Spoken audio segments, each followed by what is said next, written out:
होय होय वारकरी पाहे पाहे रे पंढरी. तर मित्रांनो, स्वागत आहे तुमचं आपल्या नवीन एका व्लॉगमध्ये. तुम्ही जर माझ्या चॅनलवर नवीन असाल तर माझं चॅनल सबस्क्राईब करून घ्या आणि तो बाजूला असलेला बेल आयकॉन दाबायला विसरू नका. ट्रेनमध्ये आम्हाला बसताबरोबर भूक लागली होती तर म्हटलं पहिले आता जेवण करून घेऊ. पण एवढ्या साऱ्या लोकांच्या मधात जेवण करायलाही माणूस वारकरी असावा लागतो, कारण की हा सुख सोहळा स्वर्गी नाही. पहिल्या दिवशी रात्री 7 वाजता आम्ही बरोबर रेल्वेमध्ये बसलो होतो आणि दुसऱ्या दिवशी बरोबर सकाळी 6 वाजता आम्ही कुर्डुवाडी रेल्वे स्टेशनवर येऊन पोहोचलो. आता इथून पंढरपूरला पोहोचण्याकरिता आम्हाला कमीत कमी 1-1.5 तास लागणार होता आणि मनात एकच आस होती की संपदा सोहळा न आवडे मनाला लागला टकळा पंढरीचा. तुम्ही व्हिडिओ शेवटपर्यंत पहा, कारण की प्रत्येक व्हिडिओ शूट करण्यासाठी एडिट करण्यासाठी खूप जास्त मेहनत लागते. आणि या व्हिडिओला जर व्ह्यू आले, या व्हिडिओच्या माध्यमातून माझे सबस्क्रायबर वाढले तर मला पुढील व्हिडिओ टाकण्याची प्रेरणा मिळते. तर मित्रांनो, काल आपण संध्याकाळी 5 वाजता ट्रेनमध्ये बसलो होतो आणि आता सकाळचे 9:30 वाजत आहे.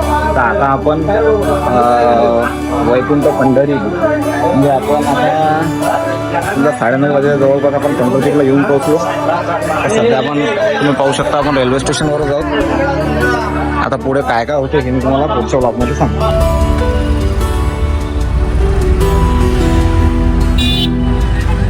आता आपण श्री गजानन महाराज संस्थानच्या शाखेत थांबलेलो. शाखेत आपण आलो, फ्रेश वगैरे झालो. आता पहिलं काम म्हणजे भगवान पांडुरंगाचे दर्शन घेणं.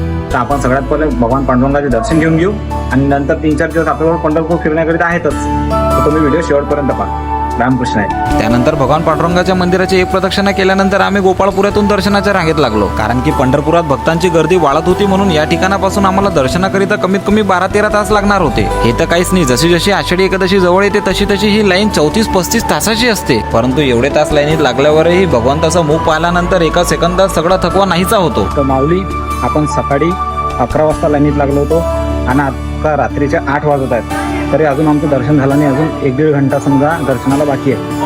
आता आम्ही कमीत कमी 20-15 शेड क्रॉस करून आता हळूहळू आम्ही मंदिराच्या इकडे चाललो आहोत. तुम्ही पाहू शकता असं झालं दिवसभरात. तर खूप थकलेला आहे. लवकरात लवकर आता आपण दर्शन घेऊ. तर मित्रांनो, आता आपण कमीत कमी सकाळी 11 वाजेपासून ते आपण सायंकाळी 9 वाजेपर्यंत भगवान पांडुरंगाच्या दर्शनाच्या लाईनीत होते. आणि एवढ्या तासाच्या लाईन लावल्यानंतर आता भगवान पांडुरंग परमात्म्याचे आपले दर्शन झालेले आहे आणि खूप छान दर्शन झाले. भगवान पांडुरंग परमात्म्याला पाहिल्यानंतर मनातून एकच आवाज आली की राजाचे सुकुमार मदनाचा पुतळा रघुशेषी कळा लोकप्रिय. तुम्ही भगवंताचे खरंच दर्शन घ्या. त्यानंतर आम्ही दर्शनाच्या बारीत खूप दमलो होतो, म्हणून रात्रभर आराम केला आणि दुसऱ्या दिवशी चंद्रभागा मातेच्या वाळवंटात येऊन पोहोचलो. कारण की आपल्या संतांनी लिहून ठेवलाय, अवघीच तीर्थे घडली एक वेळा चंद्रभागा डोळा देखलिया, अवघीच पापे गेली दिगांतरा वैकुंठ पंढरी देखलिया. पंढरीचा वास चंद्रभागे स्नान आणि दर्शन विठोबाचे, हेची घडो मज जन्मोजन्मांतरी मागणे श्रीहरी नाही तुझे. तर मित्रांनो, आपण आता पाहिलं की काल भगवान पांडुरंगाचे दर्शन घेतले. आता आज आहे 23 तारीख आणि 23 तारीख असल्यामुळे आज सद्गुरू गजानन महाराजांची पालखी पंढरपूरच्या शाखेत येणार आहे. जी पालखी 21 तारखेला शेगाववरून निघाली होती, ते 33 दिवसाचा प्रवास केल्यानंतर आज पंढरीत तिचं आगमन होणार आहे. तर आता आम्ही त्या पालखीसाठी गोपाळपुऱ्याला चाललो आहोत. तिथून पालखीची मिरवणूक चालू होणार आहे. आता आपण पाहू व्हिडिओमध्ये पुढे काय काय होतं. तुम्ही व्हिडिओ शेवटपर्यंत पहा. तर मित्रांनो, आता आपण गजानन महाराजांच्या शाखेतून निघालो आणि आपण आता पालखीसाठी गोपाळपुऱ्यात आलो होतो. पण पालखी आपल्याला रस्त्यावर भेटली, पालखी रस्त्यात दिसली आणि पांडुरंगाची तर भेट झाली, परंतु महाराजांना भेटण्याची जी ओढ होती ते शेवटी आता संपत आहे. तुम्ही समोर पाहू शकता, एकदम खास दृश्य आहे पालखीचं. तुम्ही समोर पहा, महाराजांची पालखी आहे आता.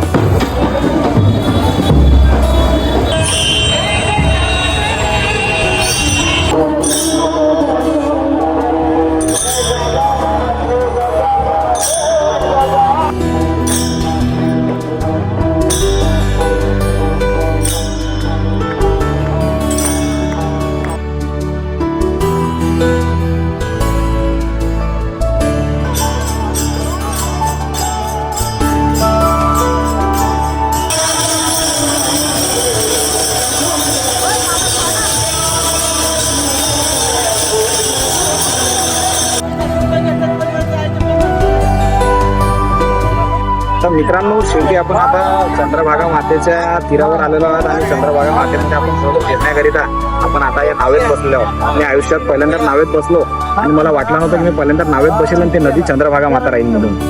ते तुम्ही खूप साऱ्या संतांनी वर्णन केलेलं आहे की चंद्रभागेची आहे तिरी धन्य पंढरी गोमती. तशा आपण या चंद्रभागे मातेच्या कुशीत आज या नावानं प्रवास करत आहोत. सर्वांना रामकृष्ण हरी. तुम्ही जर माझ्या चॅनलवर नवीन असाल तर माझ्या चॅनल सबस्क्राईब करायला विसरू नका. त्यानंतर आम्ही चंद्रभागा मातेमध्ये खूप वेळपर्यंत फिरलो. विविध संतांच्या मठात जाऊन त्यांचे दर्शन घेतले. इस्कॉन टेम्पल पाहिलं. शेवटी आषाढी एकादशीचा तो पावन दिवस उजाडला आणि महाराजांची पालखी रात्री 3 वाजता नगर प्रदक्षिणेकरिता सज्ज झाली. सकाळचे 2:45 वाजत आहेत. आज आषाढी एकादशी लागलेली आहे आणि आता महाराजांची पालखी ही पंढरपूरच्या नगर प्रदक्षिणेकरिता निघणार आहे. आता 1 घंट्याची ही पंढरपूरची नगर प्रदक्षिणा होईल आणि त्यानंतर पालखीचं आपल्या शाखेमध्ये मुक्काम होईल.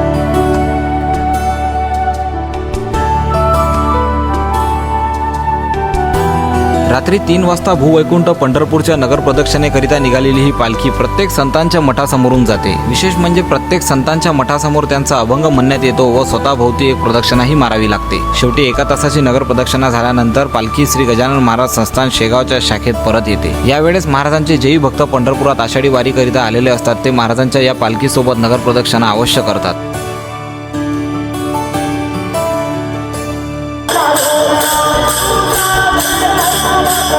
या वारीच्या काळात वारकऱ्यांकरिता श्री गजानन महाराजांच्या शाखेमध्ये 5 दिवसापर्यंत अविरत महाप्रसाद वितरण करण्यात येते. काकडा आरती, प्रवचन, हरिपाठ, हरिकीर्तन अशा विविध धार्मिक कार्यक्रमांचे सुद्धा आयोजन करण्यात येते. वारीकरिता आलेल्या दिंड्यांना भजनी साहित्य म्हणून टाळ मृदंग विण्याचे सुद्धा वाटप करण्यात येते. आषाढी एकादशीच्या संध्याकाळीच आम्ही भूवैकुंठ पंढरपूरवरून संतनगरी शेगावकडे मार्गस्थ झालो. पंढरी सोडता सोडता मन कासावीस होतो आणि डोळे पाणावून जातात. सुख, समृद्धी, समाधान, धन दौलत मिळो ना मिळो पण दरवर्षी पंढरीची वारी घडो हेच वारकऱ्याच्या मनात आस असते. तुम्हाला हा व्हिडिओ कसा वाटला हे मला कमेंटमध्ये नक्की सांगा.